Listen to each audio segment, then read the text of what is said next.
cikin kwana ɗaya. Ranar arafa ba ranar wasa ba ne. Na farko dai an sunanta mana azumi. Saumal yawmal arafa saumun sunnatun fi'iliyan. An gane ko? Imamul Qadadata babban sahabi ne, masanin alkur'ani ne, na hannun daman annabi Muhammad sallallahu alaihi wasallam ne. Ya ce an tambayi manzon Allah dangane da azumin ranar arafa. Annabi ya ce kai, wannan babban azumi ne, ai gafartawa ne na shekara da ya wuce, gafartawa ne na shekara mai zuwa. Kaga a takaice za mu ce in kai azumin wuni ɗaya na arafa saboda niyya sunnan azumin nan, za a yafe maka zunubanka, yukaffiru anka, za a yafe maka zunubanka na shekara guda wanda ya wuce, za a yafe maka zunubanka na shekara guda mai zuwa, madiyatan wa baqiyatan.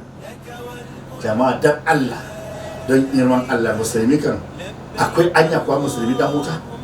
Akwai masu sakaci, masu barna, shagalallu, mantattu, gafalallu, ba su gurin wa'azi, ba su gurin masu wa'azi, ba su gurin karatu, ba inda karantarwa, ba sa fatawa, ba sa tambaya, harkar duniya su ta ishe su, waɗansu sun nisa da masallaci.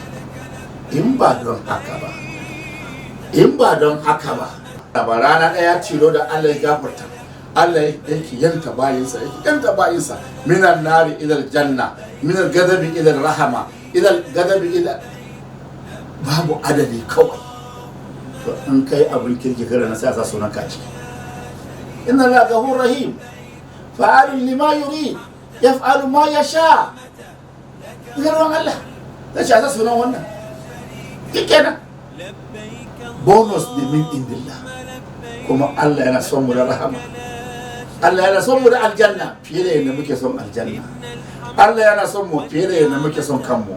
Yan uwan musulmi, mu ji tsoron Allah, mu yi amfani da damammakin da Allah ya bamu kafin ranar da za mu nema mu rasa. aqulu qawli hadha wa astaghfirullah li wa lakum